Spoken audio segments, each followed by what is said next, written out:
3, 2, 1, al aire. Acción Ciudadana.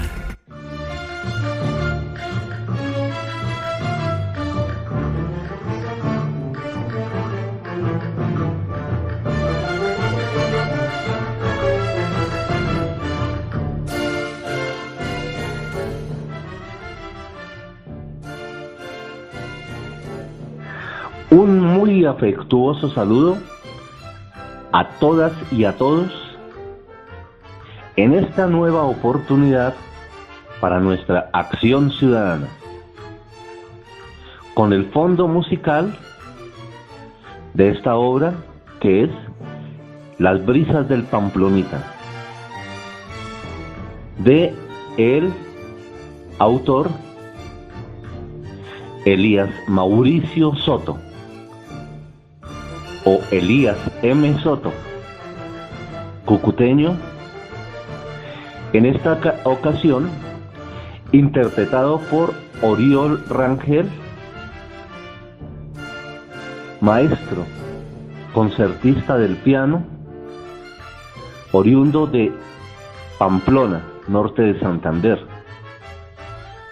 acompañado por la Orquesta Sinfónica Nacional de Colombia.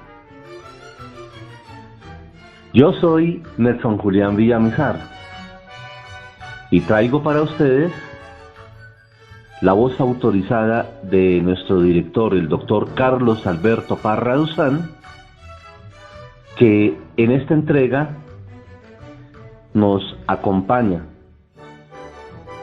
por el Congreso de la República. Continuamos conociendo sus intrínculis, sus secretos,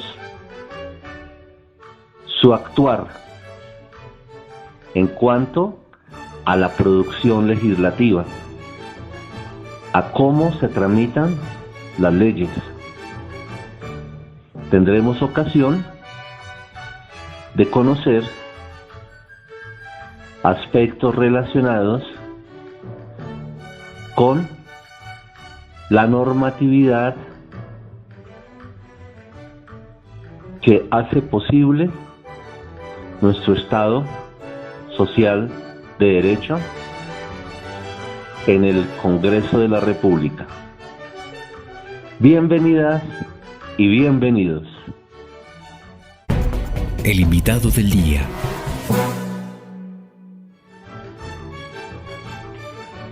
En este nuevo encuentro para Acción Ciudadana tenemos la posibilidad de continuar al interior del Congreso de la República, conocer sus intrínculis. En este caso particularmente vamos a tener la posibilidad de conocer cómo es la producción de las leyes, cómo es el trámite, cuáles son las leyes que firma el presidente, los términos, el presidente de la República. También cuáles son aquellas que firma el presidente del Congreso, cuándo firman los dos.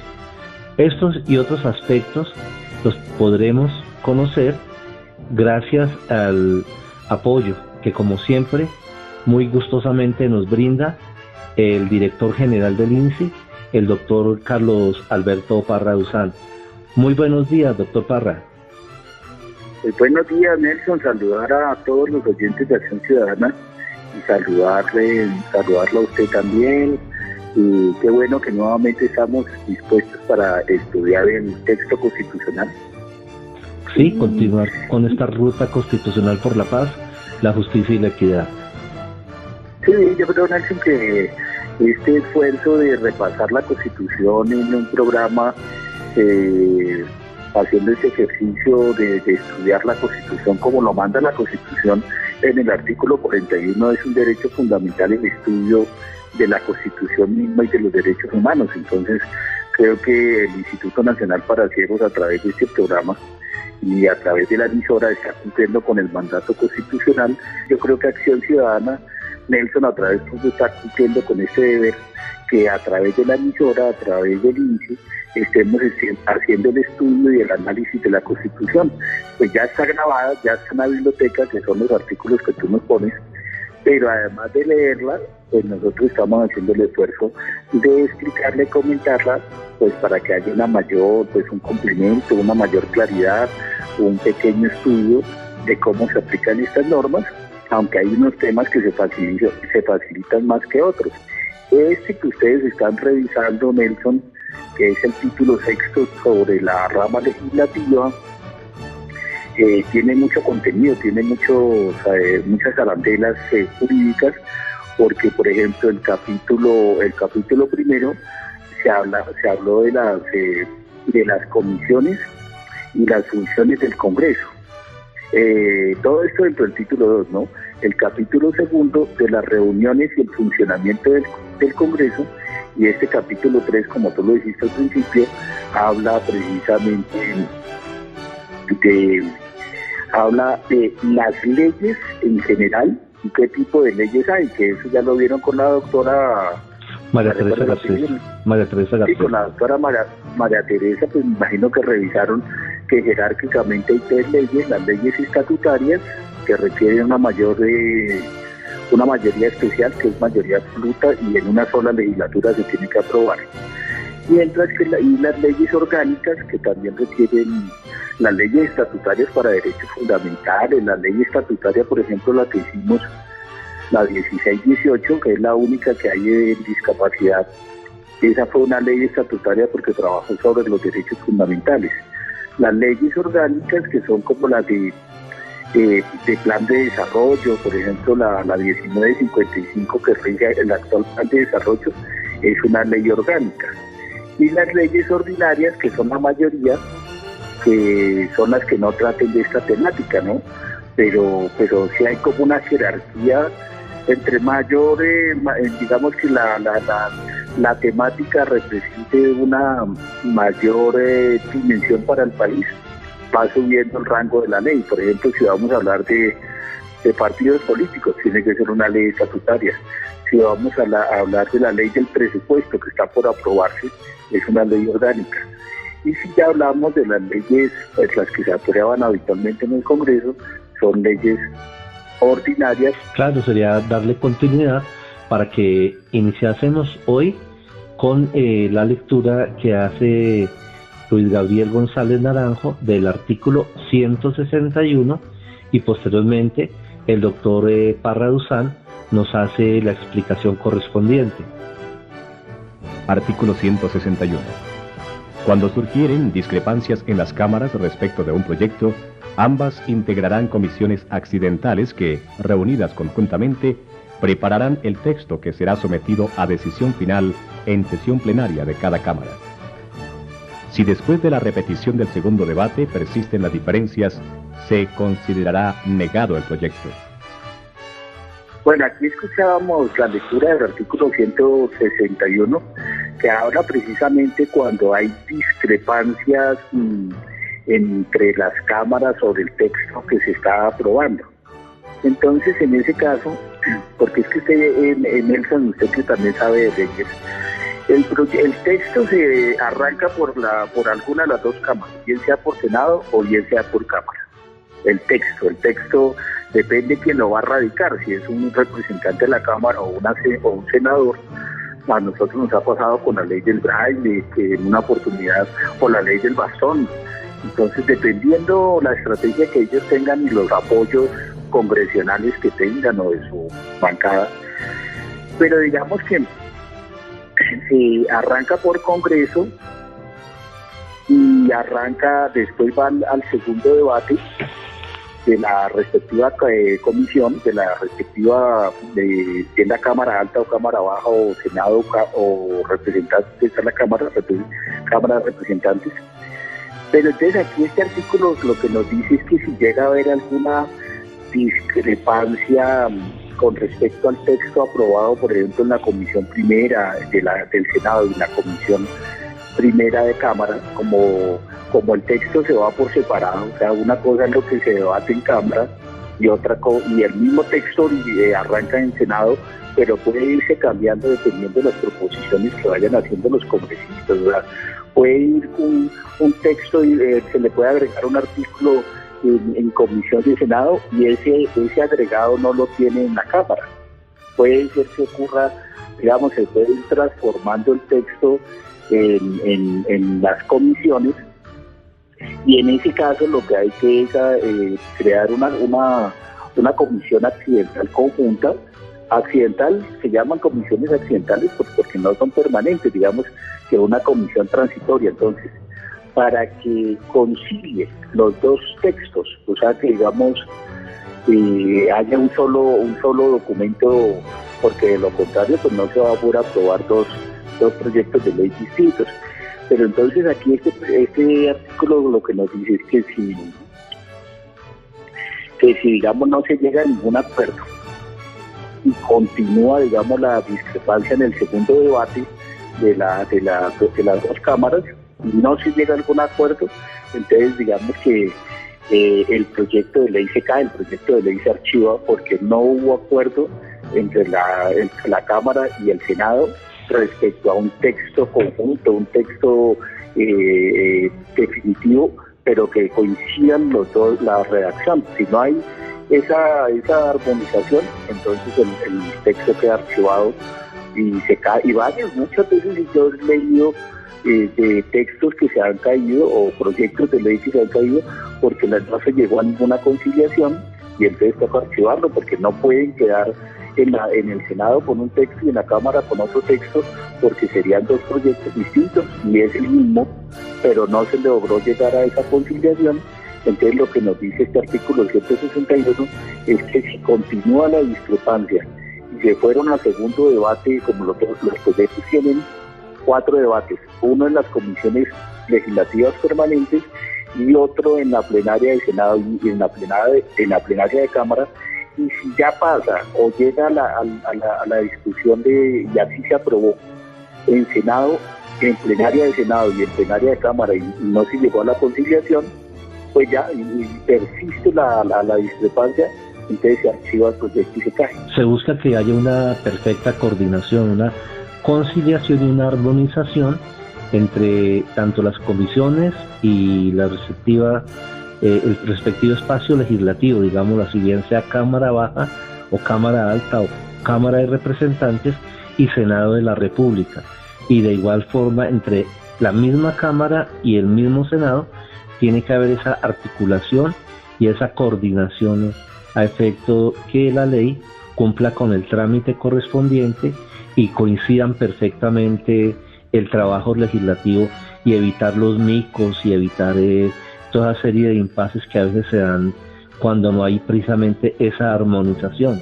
Sí, correcto. O sea que, digamos, si definitivamente hay tensión entre las dos cámaras porque no hay acuerdo para definitivamente dar un texto unificado definitivo, pues es una mala estrategia porque pueden terminar echando al traste el proyecto de ley y se les va a hundir, se cancela, se archiva ese proyecto y les tocará volverlo a presentar. Pero ya estando en el último debate, pues es una bobada no llegar a una conciliación definitiva, pero pues depende, puede haber, digamos, unos intereses distintos o que las bancadas insistan en una redacción determinada y se puede caer ese proyecto de ley por no haber llegado a un acuerdo en la conciliación de un texto unificado. Perfecto. Entonces, si le parece, doctor, avanzamos hacia el artículo número 162. Artículo 162. Los proyectos de ley que no hubieran completado su trámite en una legislatura y que hubieran recibido primer debate en alguna de las cámaras, continuarán su curso en la siguiente, en el estado en que se encuentre. Ningún proyecto podrá ser considerado en más de 2 legislaturas. Bueno, ese artículo 162, de acuerdo a la lectura de Luis Gabriel, está mucho más fácil de explicar. ¿Qué es lo que dice este artículo, Nelson? Que un proyecto de ley no puede durar más de 2 legislaturas, de 2 periodos legislativos. Tiene que o se aprueba o ya se archiva y tocaría volverlo a presentar. O sea, máximo un proyecto de ley tiene para su aprobación definitiva 2 legislaturas, es decir, 2 años. O sea que si uno lo presenta el 20 de julio de 2020, máximo se podrá pasar al 21 y hasta el 22, y ahí ya tiene que definitivamente tomarse una decisión. Eso por un lado. ¿Cuánto tiempo puede durar máximo un proyecto de ley? 2 legislaturas, que ustedes ya lo saben. La legislatura empieza el 20 de julio, con L, y termina el 20 de junio del año siguiente. Ahí sería una legislatura, y aguantaría hasta la otra legislatura para ser aprobado definitivamente, excepto los proyectos de ley estatutaria que solo se pueden aprobar en una sola legislatura. Pero la regla general es que, digamos, un proyecto de ley puede durar hasta 2 años. Pero tiene otra característica este artículo 122, que aunque duren 2 años, puede durar hasta 2 años, al menos en cada uno de los años tiene que aprobarse en un debate. Por ejemplo, si pasó 1 año y ni siquiera se movió en primer debate, ese proyecto hay que archivarlo. Estamos asistiendo por estos días a una situación donde un proyecto de ley que es presentado se desaparece y ni siquiera es considerado en la agenda, porque aparece más de un mes después de haber sido presentado por el representante Gabriel Santos. Él se queja públicamente y se origina un escándalo porque después de un mes la presidenta de la Cámara no lo ha sometido a consideración. Seguramente eso también forma parte de las dificultades en el término. El tiempo va pasando y entonces se puede archivar o se puede simplemente dar de baja a ese proyecto, habida cuenta que tiene un tiempo de haber sido radicado, y después entonces se aplicaría la norma para decir que fue extemporáneo, que venció el término y no pudo ser presentado, no pudo ser sometido a consideración.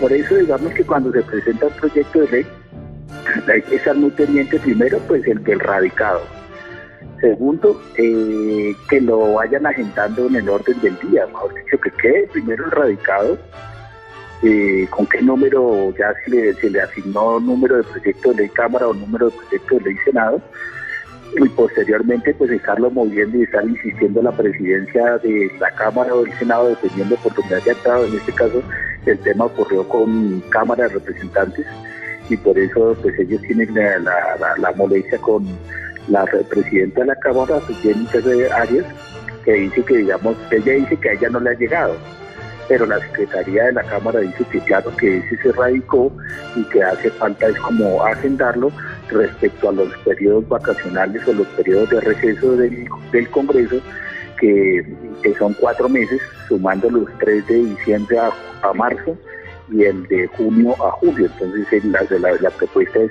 reducir esos periodos de receso, que prácticamente se vuelven vacaciones, al igual que pues el régimen legal de todos los funcionarios, que tenemos un año legal o un mes por el año de trabajo. Perfecto. Ahora entonces continuemos al artículo 163 de la Constitución Política de Colombia, en esta ruta constitucional, hoy con la conducción del doctor Carlos Alberto Parra Duzán. Artículo 163. El presidente de la República podrá solicitar trámite de urgencia para cualquier proyecto de ley. En tal caso, la respectiva Cámara deberá decidir sobre el mismo dentro del plazo de 30 días. Aún dentro de este lapso, la manifestación de urgencia puede repetirse en todas las etapas constitucionales del proyecto. Si el presidente insistiere en la urgencia, el proyecto tendrá prelación en el orden del día, excluyendo la consideración de cualquier otro asunto, hasta tanto la respectiva Cámara o Comisión decida sobre él. Si el proyecto de ley a que se refiere el mensaje de urgencia se encuentra al estudio de una comisión permanente, ésta, a solicitud del Gobierno, deliberará conjuntamente con la correspondiente de la otra Cámara para darle primer debate. Bueno, aquí hay otro artículo que también está muy vigente, el artículo 163. Este artículo nos dice precisamente que el señor presidente de la República puede solicitar un proyecto de ley, o que a un proyecto de ley se le dé trámite de urgencia. En ese caso, el plazo que tiene cada una de las cámaras máximo sería hasta 30 días para darle curso a ese proyecto de ley.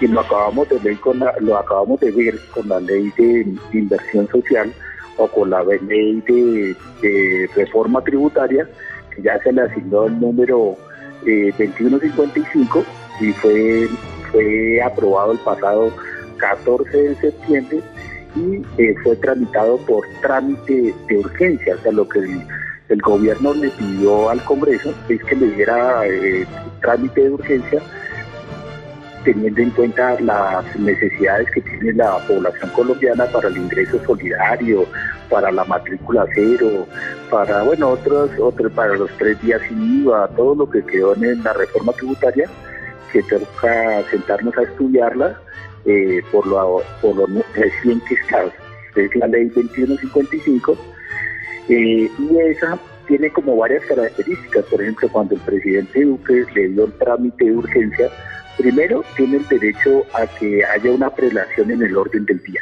es decir, que el Congreso tiene que, antes de los proyectos que venían en fila, no, pasa de primero ahora el de reforma tributaria, o pasó a tener prioridad.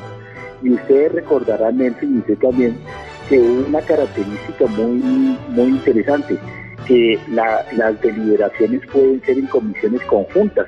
¿Se acuerda usted que se debatió únicamente toda una tarde hasta la medianoche con las comisiones, mejor dicho, deliberaron conjuntamente toda la Cámara y todo el Senado al mismo tiempo? O sea que de una vez iba la Comisión Legal Permanente y la plenaria, de una vez no se surtieron los 4 debates, no, que sí se surtieron los 4 debates, pero de una vez en un solo recinto se metió a todo el Senado y en un solo recinto a toda la Cámara, y de una vez se aprobó en un solo, que incluso hubo críticas que se pupitrió, como dicen en el Congreso, que mejor dicho no hubo lectura de todos y cada uno de los 65 artículos que finalmente quedó, pero esa es la característica, digamos, del mensaje de urgencia, porque yo sí hacía mis cuentas, le dije, pero ¿cuándo se va a aprobar este proyecto de ley para nuevamente empezar a hacer el recaudo y poder auxiliar a los colombianos de bajos recursos para el ingreso solidario? Pues a mí no me daban las cuentas, pero yo no sé, Nelson, si usted recuerda que esa noche se sesionó hasta tarde y lo sacaron en un día. Y que hubo simultaneidad de Cámara de Representantes y Senado conjuntamente. Correcto, como de todas maneras en la Cámara, yo me imagino que esto iba por reforma tributaria, yo creo que puede ser por comisión tercera, pero como la comisión tercera de la Cámara estaba ahí y la comisión tercera del Senado estaba ahí, y como estaban todos, pues de una vez se entendía que surtía el primer debate de la comisión tercera de Cámara, el debate de la plenaria, y surtía el debate de la comisión tercera de Senado, y como estaban todos ahí, pues de una vez el segundo debate. O sea, no dicho, se entiende que los 4 debates se dieron de manera comprimida al sesionarlo de esta manera. Esta ley se llamó Ley de Inversión Social. Entonces, la ley 2055 lo que busca es la inversión para lo social, para poder recaudar 15 billones de pesos, 15 billones.2, para poder hacer la redistribución y las ayudas solidarias que requieren los colombianos de escasos recursos, que están impactados por las largas cuarentenas, por la recesión social que ha traído la pandemia. Y pues aquí está, este artículo con base en el 163, fue que el presidente Duque mandó el mensaje de urgencia al Congreso y logró sacar adelante esta ley 2155, Ley de Inversión Social. Perfecto. Entonces ahora abordamos el artículo 164. Artículo 164. El Congreso dará prioridad al trámite de los proyectos de ley aprobatorio de los tratados sobre derechos humanos que sean sometidos a su consideración por el Gobierno. Bueno, aquí también en esta ley encontramos que de todas maneras hay un planteamiento genérico del artículo 164 que habla de que el Congreso de la República, aunque no sea mensaje de urgencia, aunque no sea con mensaje de urgencia, le tiene que dar relación a los proyectos de ley que sean sobre tratados de derechos humanos propuestos por el gobierno, porque como usted sabe, de todas maneras, Nelson, el único que puede proponer la ratificación de un tratado internacional es el gobierno nacional. O sea, iniciativa legislativa la puede tener un congresista, ahí sí los ministerios pueden presentar proyectos de ley, un número del 10% de la población, pero sobre los tratados internacionales, sobre la ratificación de tratados internacionales, únicamente tiene la iniciativa legislativa del gobierno. Entonces dicen, las leyes de tratados internacionales son leyes ordinarias, pero, mejor dicho, lo que quiere decir este artículo 164 es que prácticamente cuando se trata de un tratado internacional de derechos humanos, prácticamente que ya tiene implícito la urgencia, porque dice que el Congreso le tendrá que dar prelación. Por eso nosotros le pedíamos tanto al Congreso que nos ayudaran con el Tratado de Marrakech, teniendo en cuenta que es un tratado de derechos humanos en el entendido que es el derecho al acceso a la lectura, al derecho humano a la lectura, la acción afirmativa para que las personas ciegas y con otras dificultades para acceder al texto impreso puedan acceder a la información. Para contextualizar, entonces sí tenemos el ejemplo del Tratado de Marrakech y el Tratado de Naciones Unidas, que no es que haya habido pues como mucha agilidad en su ratificación por parte del Estado colombiano. Pero eso también, cuando hemos hablado con Cancillería y hemos hablado con otros órganos internos del Estado, Colombia es muy juicioso en saber a qué se compromete. O sea, ellos quieren como medir el impacto de ratificar un tratado, no es solamente aprobarlo de manera ágil, sino determinar quién lo va a cumplir, si tenemos la capacidad institucional de cumplirlo. Por ejemplo, nosotros nos comprometimos con la Convención de Ottawa, que es eliminar la producción de minas, el almacenamiento de minas antipersonas y el desminado. Y mire que han pasado 20 años y no hemos logrado desminar el país. O sea que sí, se compromete uno a hacer el esfuerzo, pero realmente desborda en algunos casos la capacidad del país, y por eso el Estado colombiano dijo que no estaba en este momento en condiciones de ratificar el protocolo adicional de la Convención de Discapacidad, porque este protocolo significaría la posibilidad de presentar denuncias individuales de parte de los ciudadanos y que le puede caer, digamos, como una cascada de quejas individuales, porque hasta el momento solo se pueden incumplimientos institucionales o de gobierno, pero no se permiten quejas individuales. Entonces, en el momento que se adhiera al protocolo, cualquier ciudadano colombiano podría mandar quejas al Comité de Naciones Unidas de Discapacidad, y pues no sabría uno cuántos pueden caer, porque sabemos que las condiciones del país muchas veces no dan abasto para cumplir todos los requerimientos de accesibilidad, de educación, de trabajo. Es decir, las necesidades sociales de la discapacidad a veces desbordan la capacidad institucional de respuesta. Entonces, por eso el protocolo pues no se ha agendado, y la respuesta de Cancillería es que por ahora Colombia no lo va a ratificar, por lo que les estoy comentando, don Nelson.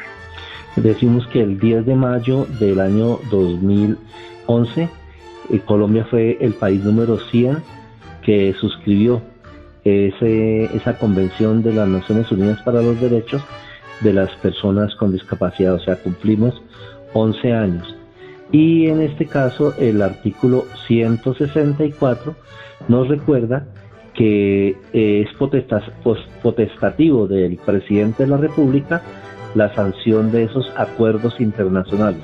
O sea, solamente es el presidente quien puede sancionar estos convenios, estos acuerdos internacionales.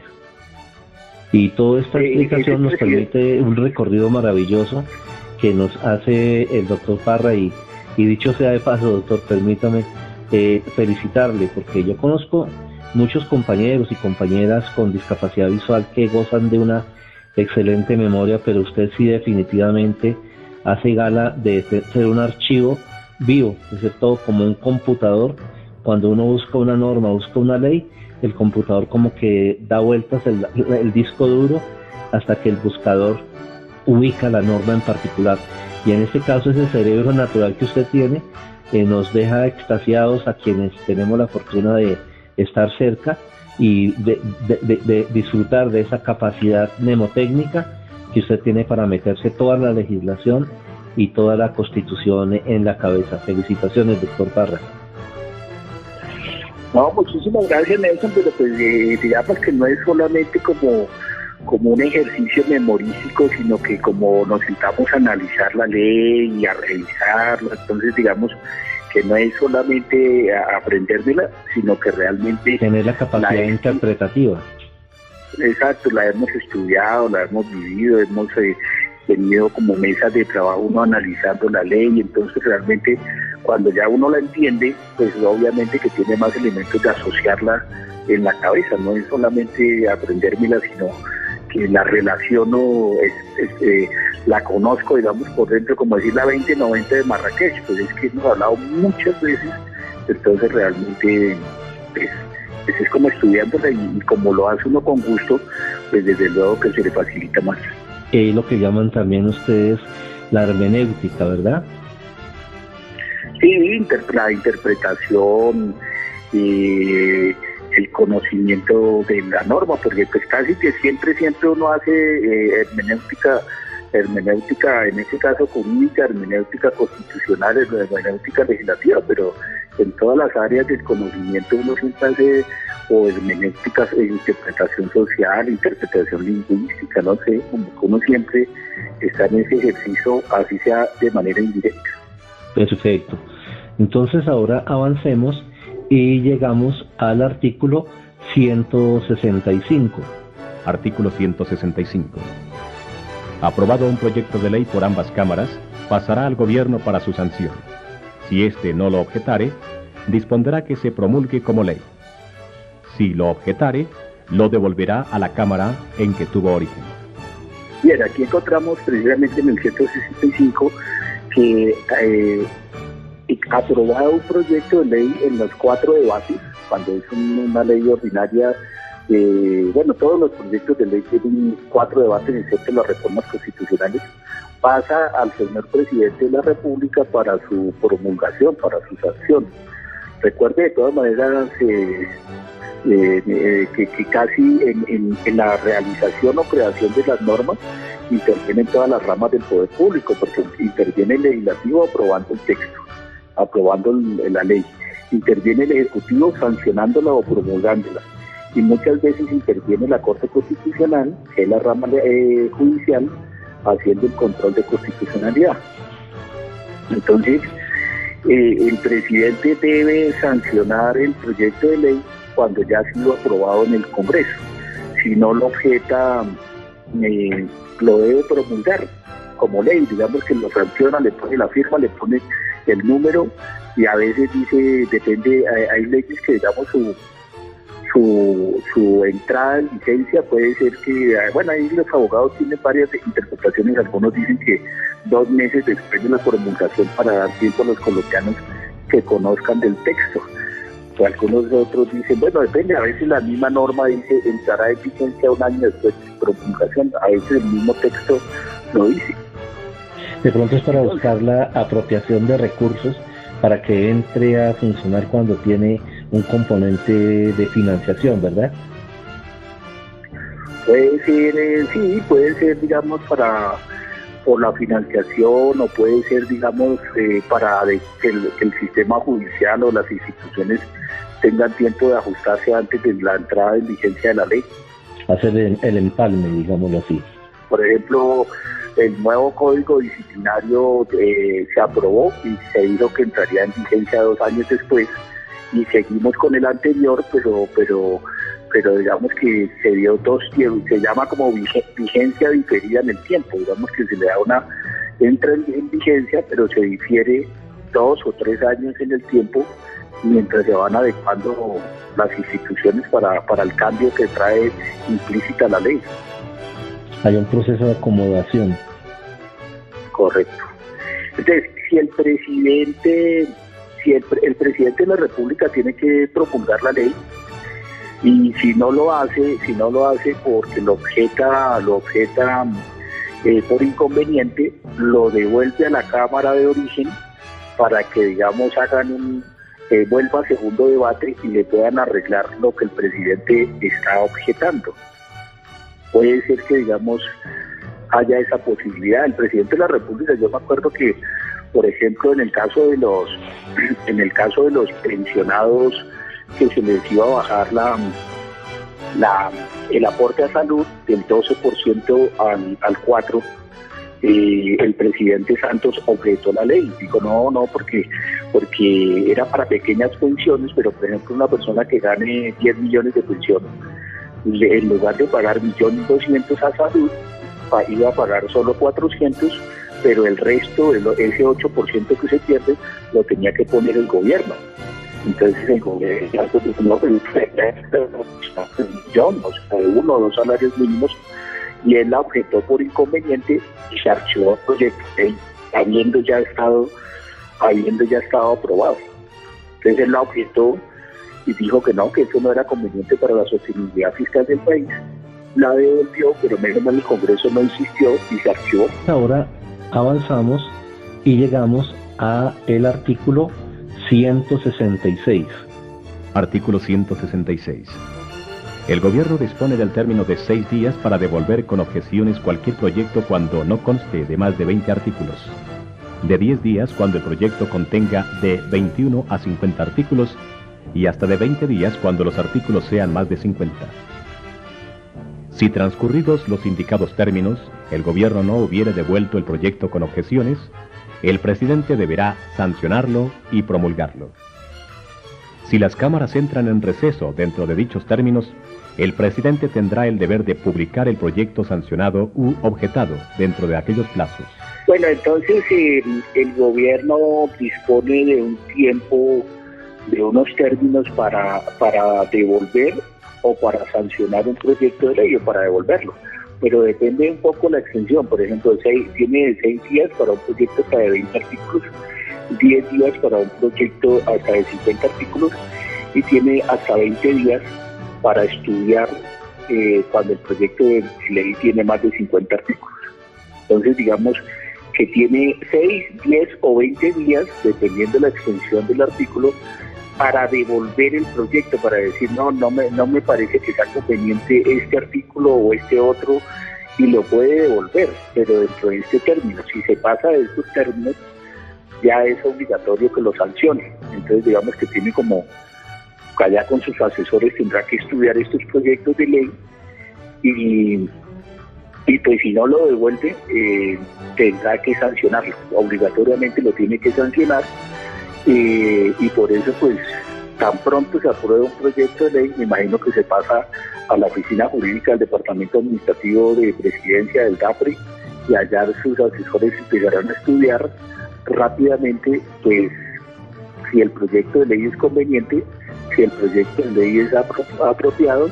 Por eso digo que en la aprobación de normas interviene más de una rama del poder público. No es solamente lo que quiera el Congreso, sino también si es conveniente o no, y si es constitucional o no, interviniendo la rama ejecutiva y la rama judicial en la revisión que hacen de estos proyectos. Nelson, o sea, no es así como tan fácil, y más que ahora hay una ley que es la ley 819 del 2003, que en el artículo 7º establece que todos los proyectos de ley deben tener un estudio de impacto fiscal, un estudio que determine si es viable financieramente o no.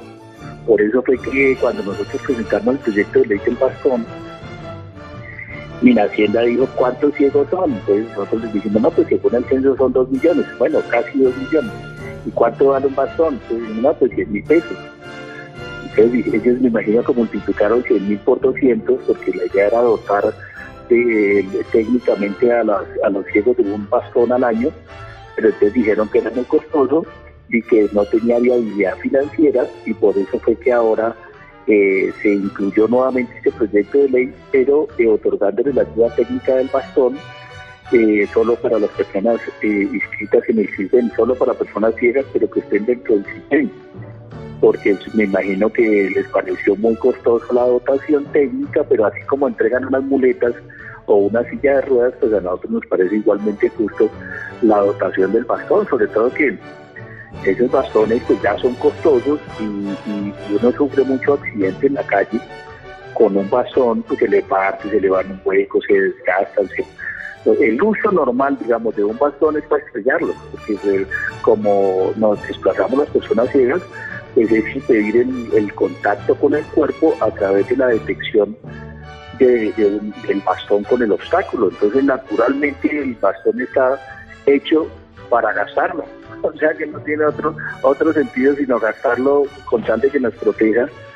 Entonces, por eso ese proyecto de ley inicialmente se archivó, porque no tuvo concepto de viabilidad financiera por parte del Ministerio de Hacienda, y se volvió a radicar, pero con este cambio de que sea solo para las personas ciegas o con baja visión que estén en el CISBEN, Nelson. Se entiende que una silla de ruedas es mucho más costosa. Una silla eléctrica puede estar valiendo 20 millones de pesos. Y haciendo el comparativo, y por el artículo 13 del derecho a la igualdad, pues las personas con discapacidad visual, pues simplemente estamos haciendo uso de un derecho constitucional frente a la prestación de un servicio por parte del Estado. Y pues en este artículo también encuentro otra inquietud, doctor, y es algunas normas, algunas leyes pueden ser aprobadas por el presidente de la Cámara sin que sean sancionadas por el presidente. Es decir, el presidente tiene términos para que pueda firmarla. Sí, efectivamente, eso puede darse en el caso de que el presidente definitivamente se niegue a sancionar una ley y la Corte Constitucional ya haya dicho que sí es constitucional y el presidente insiste en que él no la sanciona, y si ya tiene, digamos, la revisión constitucional de la Corte, entonces en este caso lo hace el presidente del Congreso. Llegamos ahora al artículo 167 en esta ruta constitucional, hoy con la conducción del doctor Carlos Alberto Parra Duzán, director general del INSI. Artículo 167. El proyecto de ley objetado total o parcialmente por el gobierno volverá a las cámaras a segundo debate. El presidente sancionará sin poder presentar objeciones el proyecto que, reconsiderado, fuera aprobado por la mitad más uno de los miembros de una y otra cámara. Exceptúase el caso en que el proyecto fuera objetado por inconstitucional. En tal evento, si las cámaras insistieren, el proyecto pasará a la Corte Constitucional para que ella, dentro de los 6 días siguientes, decida sobre su exequibilidad. El fallo de la Corte obliga al presidente a sancionar la ley. Si lo declara inexequible, se archivará el proyecto.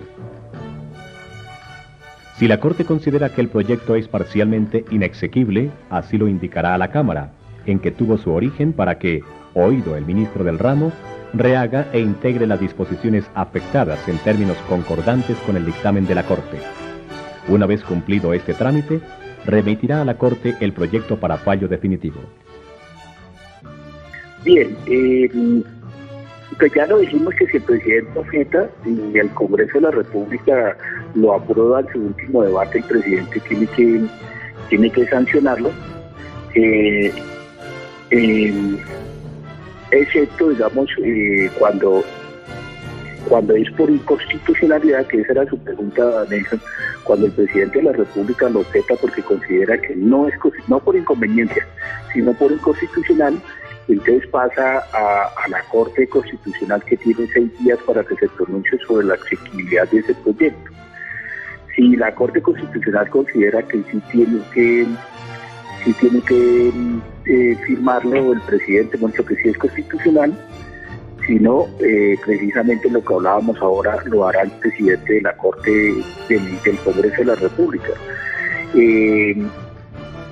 Pues esta es como una posibilidad, porque claro, si no quedaría frenado el trámite, el trámite legislativo, porque pues si de todas maneras, si la Corte Constitucional Es que el presidente lo puede objetar por dos motivos. Objetar es no firmarlo, negarse a firmarlo.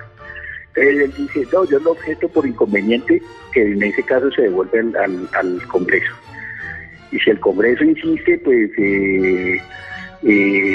lo puede hacer, pero pues habitualmente tienen que llegar a un acuerdo, porque si no, ahí sí el presidente no está obligado a firmarlo.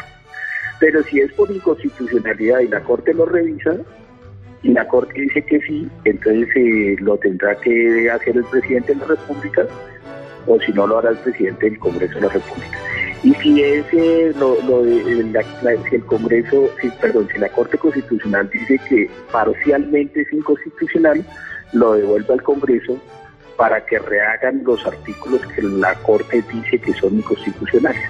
O sea que, digamos, ahí ya intervienen las tres ramas y con tal de sacar adelante ese proyecto de ley, porque el presidente no se puede enronchar porque sí a no firmar un proyecto de ley, porque se paralizaría el proceso normativo en el país. Sí, en últimas el presidente representa el poder ejecutivo y no tiene la potestad de negar la capacidad o el poder del poder legislativo que tiene el Congreso. Correcto, Nelson. Muy bien, entonces ahora seguimos en esta ruta y llegamos al artículo 168 de la Constitución Política de Colombia. Lo lee Gabriel Naranjo y lo explica el doctor Carlos Alberto Parra de Usán. Artículo 168. Si el presidente no cumpliere el deber de sancionar las leyes en los términos y según las condiciones que la Constitución establece, las sancionará y promulgará el presidente del Congreso. Bueno, este artículo 168 es como el colofón, como el resumen precisamente de lo que estábamos hablando, que si el presidente no sanciona los proyectos de ley, siempre que se haya cumplido toda esta regulación que estamos hablando acá, es decir, que se haya cumplido los debates respectivos en el Congreso, dependiendo de si es ley estatutaria, orgánica o ordinaria, lo hará el presidente del Congreso de la República. O sea que, mejor dicho, sí se le devuelve, o sea, se le entrega al presidente y el presidente dice que lo objeta, y lo objeta por inconstitucional y lo manda a la Corte, y si la Corte se lo devuelve a la Cámara, al Congreso, y el Congreso nuevamente lo devuelve a insistir al presidente, y si ya por segunda vez él dice que no, lo tendrá que hacer el presidente del Congreso. O sea que de todas maneras, pues como les digo, para poderlo objetar tiene que tener razones, no puede ser solamente un capricho, y para poderlo objetar, pues puede ser por inconveniente, como les digo, o por inconstitucionalidad, por inconstitucional. Digamos que varias veces el presidente, me acuerdo que hubo hasta una reforma judicial que se aprobó y la dejaron hundir porque al Congreso y al gobierno les pareció que, digamos, lo aprobado no era conveniente. Nunca tuvo la revisión de inconstitucionalidad, pero sí llegaron como a un acuerdo entre las bancadas que no era conveniente ese proyecto de ley, y pese a que había surtido todo el trámite en el Congreso, el presidente no lo firmó por inconveniente y lo dejaron hundir, y se hundió. Nunca nació a la vía jurídica. Interesantísimo. Muy bien, doctor. Entonces ahora llegamos al artículo 169, leído por Luis Gabriel González Naranjo y explicado por el doctor Carlos Alberto Parra de Usán. Artículo 169. El título de las leyes deberá corresponder precisamente a su contenido y a su texto precederá esta fórmula. : comillas. El Congreso de Colombia decreta. Aquí este artículo 169 nos dice algo pues que parece simple, pero digamos que tiene su complejidad, y es que toda ley tiene que tener un título, y ese título debe corresponder al contenido del proyecto de ley. O sea, no puede haber una ley que me diga, mejor dicho, una cosa y me despiste sobre el título y realmente el contenido sea otro, porque pues eso se prestaría como para engañar al presidente y a los congresistas. El título tiene que corresponder al proyecto de ley, digamos, ley sobre derechos fundamentales de las personas con discapacidad, o ley sobre perros guía para ciegos, o ley, las leyes tienen que tener coherencia con el contenido. Por eso ahí es que a veces se hablan de los micos, y los proyectos de ley tienen que ir presididos en su redacción con que el Congreso de la República, del Congreso de Colombia decreta, y ahí debería estar pues el nombre del proyecto de ley, que siempre tiene que tener una coherencia con su contenido. Por eso a veces, incluso hay varias características de los proyectos de ley, debe haber unidad de materia. O sea, no es posible que esté hablando de proyectos de ley de discapacidad y entonces por allá dentro de algún artículo habla sobre las personas de tercera edad, aunque no tengan discapacidad. O sea, mejor dicho, metió un artículo que no tiene ninguna relación con todo el contenido. Por eso no es solamente el título, sino también la unidad de materia, que tenga pues como una relación de coherencia. Sí, correcto. Entonces eso es lo que dice el proyecto, y eso es lo que pasa a veces, que digamos se mete un proyecto de ley y aprovechan por allá una esquinita, y esos son los que llaman los llamados coloquialmente los micos. Perfecto. Entonces ahora ya vamos llegando al final de este encuentro, de esta ruta constitucional, y lo hacemos abordando el artículo 170. Artículo 170.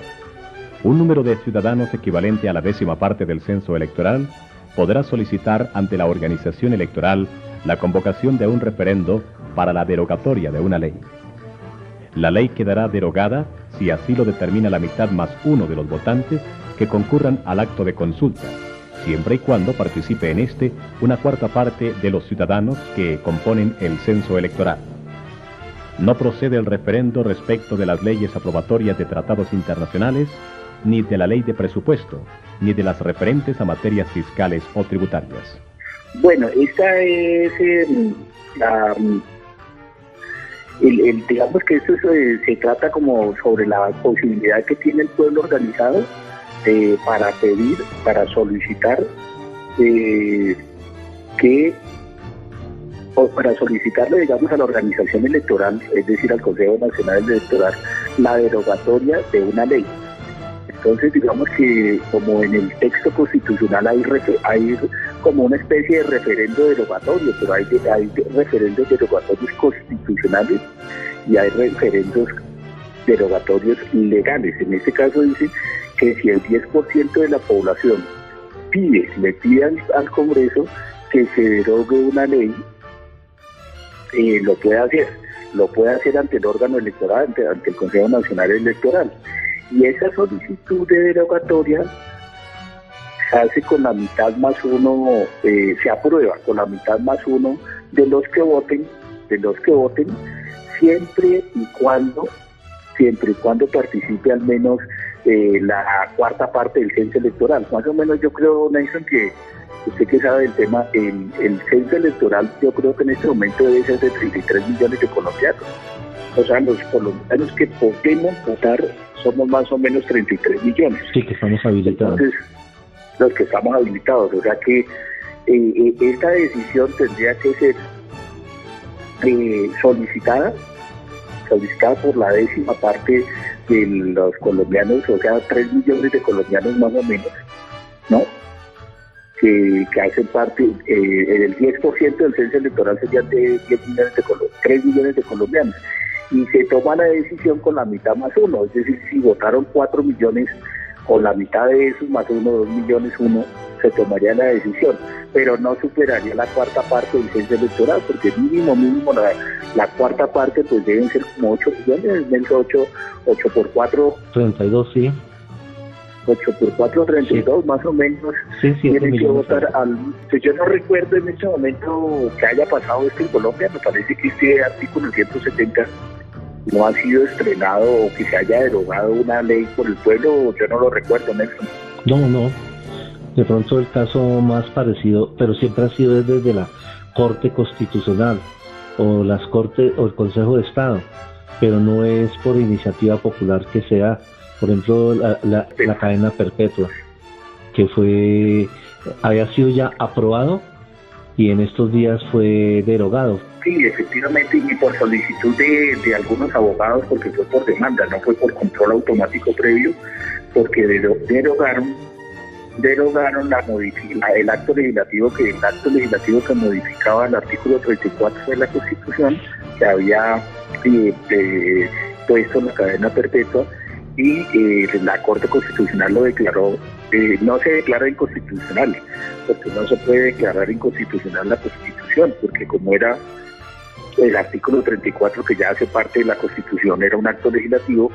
Entonces lo que dice la Corte Constitucional es que se declara una sustitución constitucional, es decir, que este acto legislativo estaba sustituyendo un elemento esencial de la Constitución por otro, que era la dignidad humana de las personas que están condenadas, y además que en Colombia todas las penas son redimibles, y con la cadena perpetua se cambiaba ese elemento, entonces quedarían penas irredimibles. Entonces dijo la Corte que estaba sustituyendo un elemento de la Constitución por otro.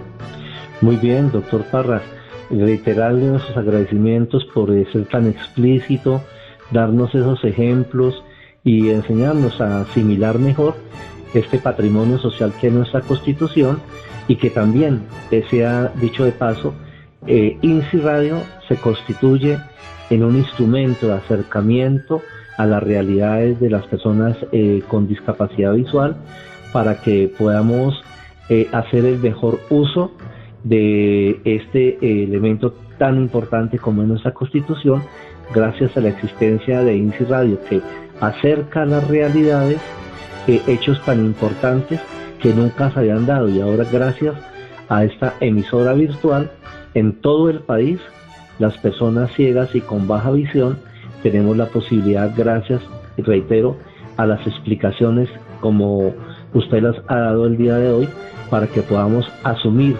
podamos empoderarnos de nuestra Constitución. Pues muchísimas gracias, Nelson, y qué bueno que INSI Radio nos está ayudando como a estos temas genéricos, pero enfocados en clave de discapacidad, porque sí, uno análisis de Constitución no puede encontrar, pero que estén como con los ejemplos cercanos a Marrakech, a la ley de discapacidad, a la convención, pues eso es más interesante, sin ser segregadores. No es que porque aquí hablamos solo de discapacidad, sino que son de los temas que más nos interesan, porque son en el contexto de nuestra realidad de la discapacidad, y por eso los ponemos en estos ejemplos como hacia ese lado. Se podría, digamos, hacer una cosa genérica, pero ¿cómo vamos a desconocer la discapacidad, a sus familias, a sus cuidadores, a los profesores, a los agentes educativos? Por eso lo hacemos de esta manera, con ejemplos cercanos a la realidad de la discapacidad. Pues muchísimas gracias, Nelson, y como siempre cuenten conmigo, y seguimos en esta ruta constitucional estudiando la Carta Magna, la Carta, nuestro acuerdo, nuestro pacto social, que es nuestra Constitución. Y muchísimas gracias, Nelson, así que como siempre aquí pendientes para estudiar la Constitución. Y decimos con todas las letras que Carlos Alberto Parra Duzán es Acción Ciudadana. Agradeciendo a nuestro director, el doctor Carlos Alberto Parra Duzán, a Henry Alonso Díaz, coordinador de INSI Radio, a Nicolás Monroy Sanz en la producción, y a Joshua Villamizar León, quien desde su estudio de Danke Production hace realidad este encuentro semanal por nuestra acción ciudadana. Me despido con un virtual pero muy cálido abrazo para todas y todos en la distancia. Hasta próxima ocasión. Chao, chao.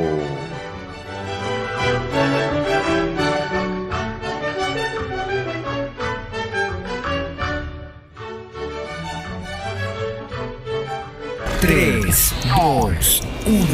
Al aire. Acción Ciudadana. Todos los sábados y domingos a las 10 de la mañana en Easy Radio. Trabajamos juntos por el reconocimiento y la garantía de los derechos de las personas con discapacidad visual. Participe. @Easy-radio. Easy Radio. Una forma diferente de ver el mundo.